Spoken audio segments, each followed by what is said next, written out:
What's up, guys? It's your girl Frisme Good, your favorite fashion designer and fashion icon. And welcome back to my channel where we talk all things fashion. So today we're gonna be continuing my new series, So Nostalgic, where we talk about iconic fashion brands and fads that made a significant impact on pop culture. In this series, we explore the rise, the fall, or the comeback of fashion empires that made their mark on history. One brand that was an undeniable preteen dream in the early 2000s was its Happy Bunny. I know we all remember that lovable yet cruel little bunny who never ran out of insults. When I was 11, I had Happy Bunny posters all over my bedroom. And the brand would subconsciously fuel me with sassy, sarcastic conversation starters and comebacks throughout my childhood. In this episode, we'll be diving into the colorful and quirky world of his Happy Bunny, the beloved clothing line that became a cultural phenomenon among young teens in the early 2000s. I also want to mention that I was able to sit down and speak with the artist behind the brand about his origin story and the power of licensing your creations. I'll be plugging that at the end of the video. With all that being said, let's dive in. It's Happy Bunny was born in the 1990s by artist and writer Jim Benton. Some of Benton's licensed properties he created include Dear Dumb Diary, Franny K. Stein, and The Misters. But he's most commonly known for the creation of his Happy Bunny. Benton was born in Ohio, but his family soon migrated to Birmingham, Michigan, where he graduated from Seaholm High School in 1978. He soon went on to study fine arts at Western Michigan University. He would begin his career working at a shirt shop where he started designing his own characters to put on the t-shirts. At the same time, he also did illustrations and artwork for magazines and newspapers. During his time in the publishing industry, he specialized in creating comics and greeting cards, which would eventually lead him to receiving a Reuben Award from the National Cartoonist Society. People magazine would even name him as one of the most visible cartoonists in America. In 1989, Benton would attend the Licensing Expo for the first time with The Misters, a series of individual drawings that poked fun at the habits of men.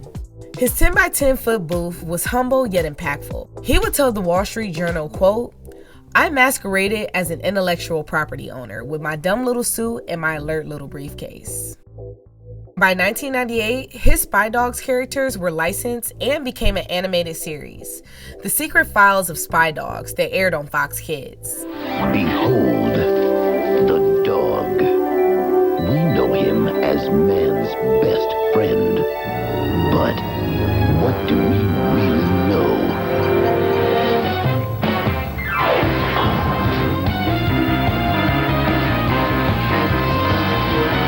In truth, all dogs belong to a secret organization dedicated to keeping mankind safe from really bad stuff.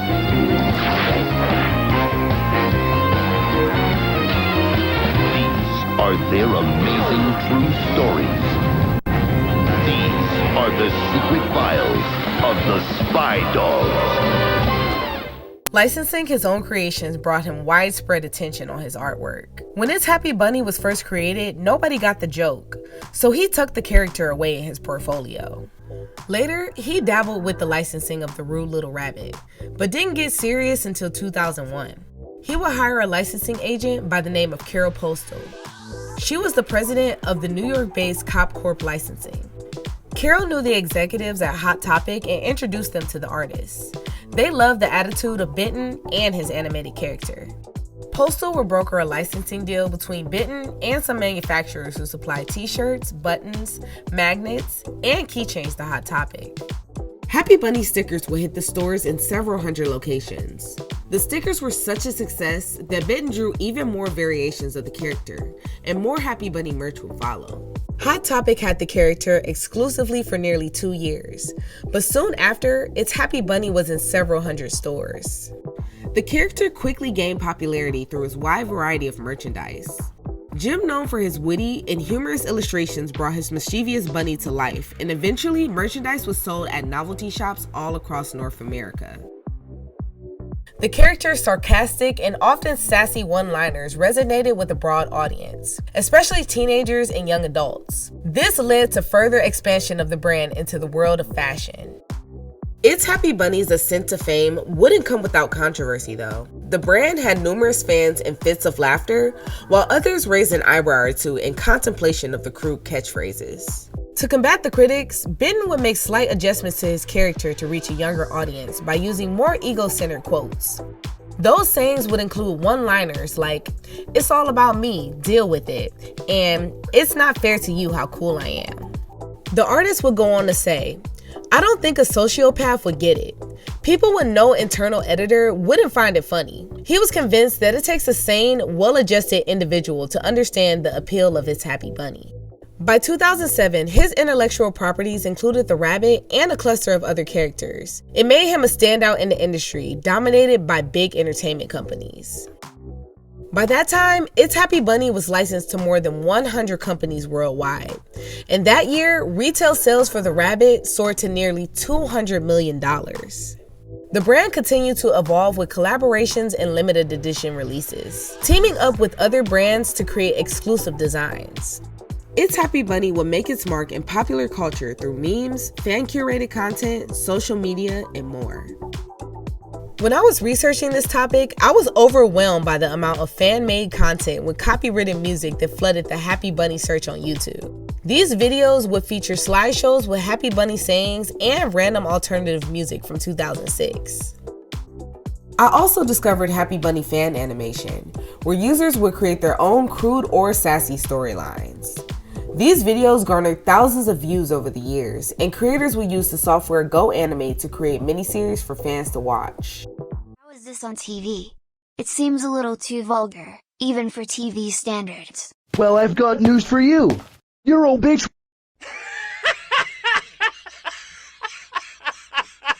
Well, guess what? I think you're also a bitch, so there.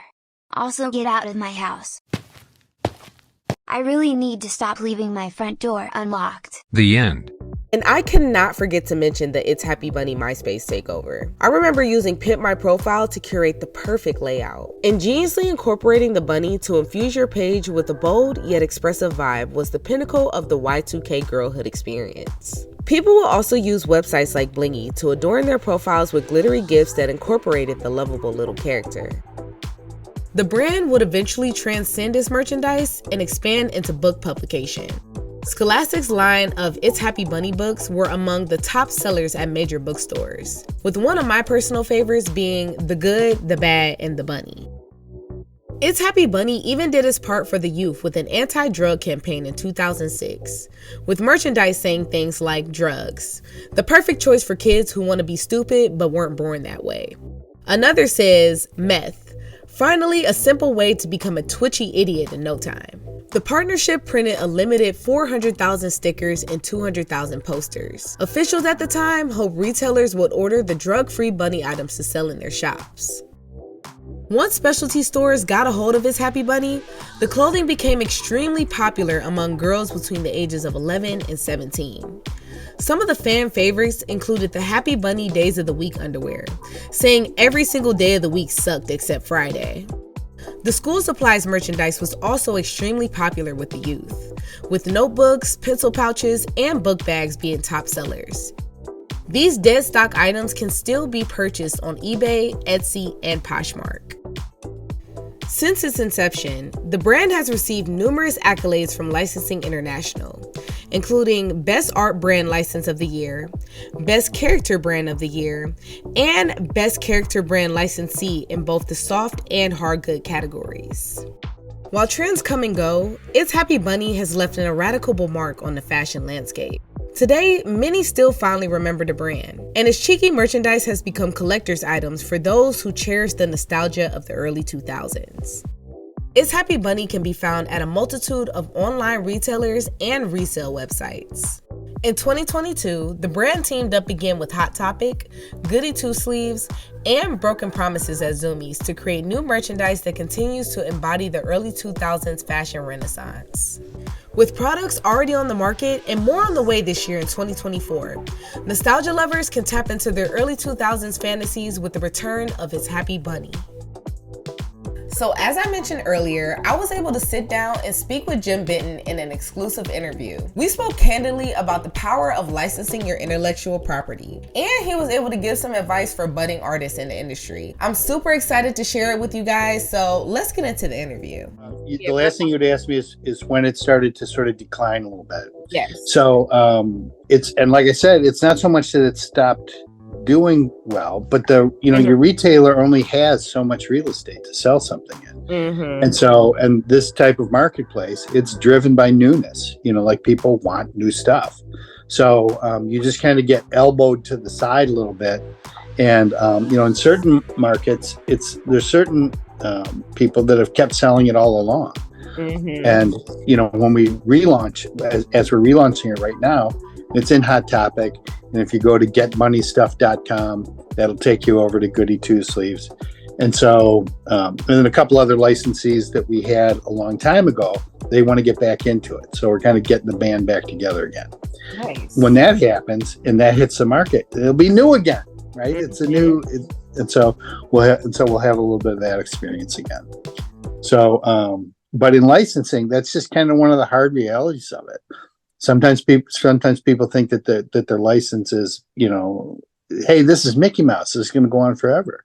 And you go, no, make your money and then sell the disco while the people are still dancing, because sooner or later, something else is going to come along. And I do lots of other stuff too. I write books and I do other licensing things, and and also I'm kind of hip to it. I sort of know how it goes. So, but sometimes people, one of the brands or the projects or something goes south and they start sleeping in a whiskey bottle at night, you just got to get on to the next project. Got you. No, I love that. So how do you feel about the resurgence of Happy Bunny? Because I've personally been seeing a lot of people wearing the t-shirts and bringing all of that back. How do you feel about the resurgence of it? I'm fine with it. If people like it, I'm fine with it. I always feel like you can't really push a license. If you could push a license, I keep using Disney, I'll switch to Nickelodeon now. But if you could push a license, then they would own all of the licensing opportunities. So all you can really do is show a license, and then if people like it, then you just kind of feed out the rope as fast as you can. But people, the consumer, pull on a license. They like what they like.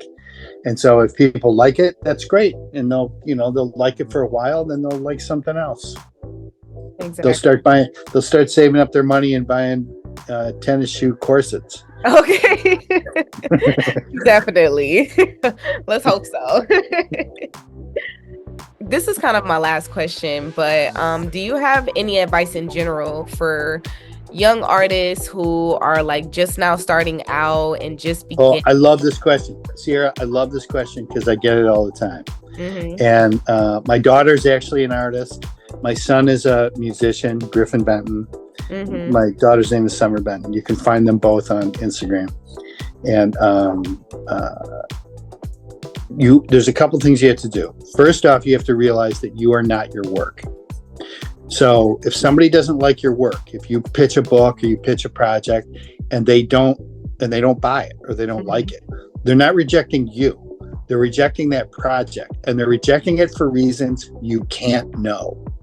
So sometimes you'll pitch a book to a publisher and they say, nah, we don't like it. Well, the reason is they just bought something kind of similar, or, they've gotten instructions to look for a certain category of books and yours just didn't fit what they were looking for.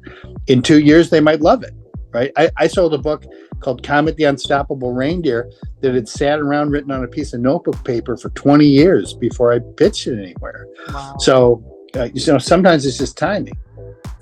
So you are not your work. That's the most important thing. They don't hate you. They don't dislike you. It's just that project wasn't right for that person at that time. The other thing is cultivate a commercial style. So as artists, we want to do what we do, right? And we want to, from the time we're little, we say, take that off the refrigerator and put my work up on the refrigerator, right? And artists are sort of this weird combination of my work is the best and my work is the worst. Like those two voices sort of exist in your head at the same time. But some of the stuff that you may want to do, you might not being honest with yourself about it's how commercial it is. Mm-hmm. And in America, car needs new tires. Cat's got to go to the vet. We need a new couch. You have to be able to make money in your art. And you can't be stubborn about that. You have to be commercial about it. You have to think commercially. So if you go out there with your corset and they say, Sierra, we love this, this is great, but your price point's high, and it can only be worn so many places.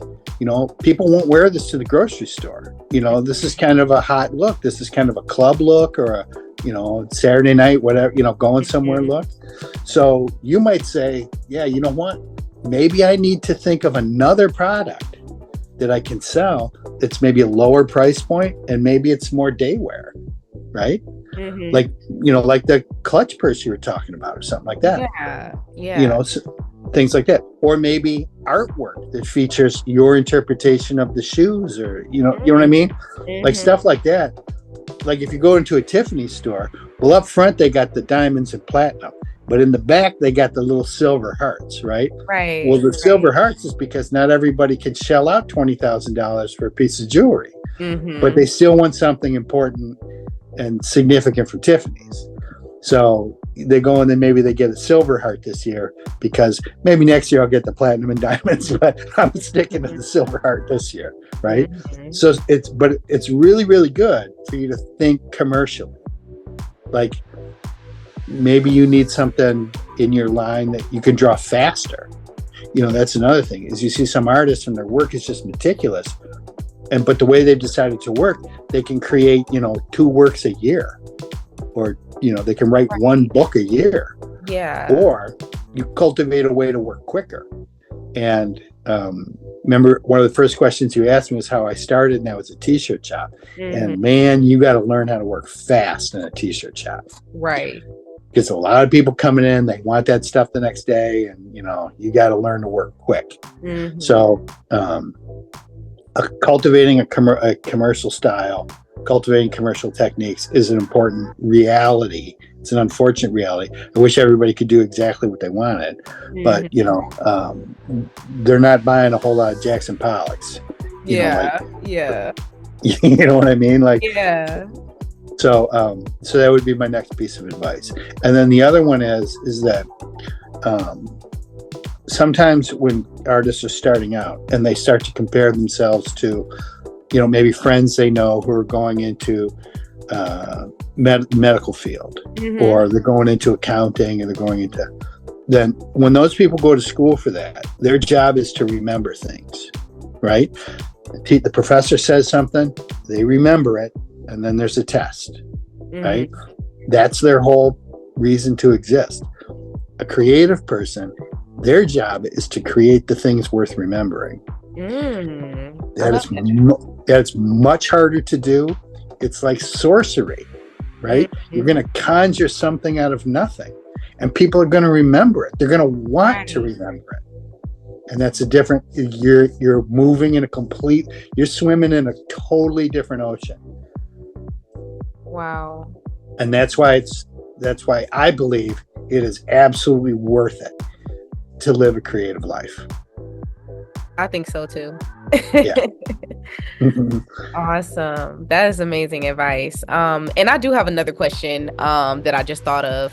So how long because I feel like a lot of artists get discouraged because even me personally, I've been doing this for 7 years and I still haven't completely taken off in the way that I wanted to. So how long did it take you to get your finally feel like you made it or you took off? And how did you deal with that? It's kind of little steps. So when I was, maybe in 6th or 7th grade, and I painted a sign for an ice cream shop, and, maybe they gave me $25. And I'm like, shit, hell, man, that's it. I've arrived. So then when I started working in in a t-shirt shop, and I started doing stuff, designing stuff. There was a brewery here called Stroh's, and so I designed shirts for them, and and they got really popular, and I'd see people walking around wearing them. And I'm like, oh yeah, I'm hot stuff, right? 'Cause I'm doing this stuff. Yeah. And so it's little steps. I started, I worked for a long time for a writing magazine, for Writer's Digest. So my name's in the masthead. Now I'm a big shot. Nice. And then, licensing, and I got a couple of New York Times bestseller books. I read a book series called Dear Dumb Diary. I got 10 million books in print, 15 languages. Yeah. And now I'm a big shot, right? And then I made a movie with Jerry Zucker, who did Airplane and stuff. Now I'm a big shot. Yeah. Okay. so I think everything I got interviewed by Sierra. Now I'm a big shot. Right? So I think everything is sort of like all of these things become, like things you can cling to, like feathers in your cap, like things that you can remind yourself, I'm not doing everything I want to, but I did this, and this is pretty cool. And, I could be working, in a job I didn't like, and also not be achieving everything I want. So I would rather do something I love and not be achieving everything I want than doing something I hate and not be achieving everything I want. Yeah. Because one's clearly better than the other. Totally agree with that. So I think they happen in little steps. I don't think it's a sudden thing. And in fact, I would be scared of a sudden thing because that would sort of make me feel like, like a sparkler. Those are real bright, but it's over with real fast. So, and you can think of a lot of projects. I don't want to call anything out, but where it got really, really popular all of a sudden, and then it's just gone. Wow. Right? Remember when everybody's eating Asiago on everything? Yeah. No Asiago anymore. So I think that stair steps, baby steps, one after another. That's a really good way to look at success. I like that a lot. Yeah. Awesome. Well, honestly, I think that's all I have. Thank you so much. This was so inspiring. Even doing research on my video about like your life and your legacy has inspired me so much. And I hope to get to see you at the licensing expo this summer and or spring. But and we'll definitely be in touch if you are. That would be great. And again, if you want to see what my daughter does, she just sold a book to HarperCollins. She's an artist. She would love that course that you did. Yeah, she would absolutely love it. Her name is Summer Benton. Summer Benton, is that her Instagram name? I think you can look it up that way. Yeah. Okay. Cool. And then Griffin is a fantastic musician. He's playing the Viper Club in February. And, oh, she's so cool. I love this. This is her. Yeah. Right? Oh, Yeah, that's awesome. Her. Yeah, she is cool.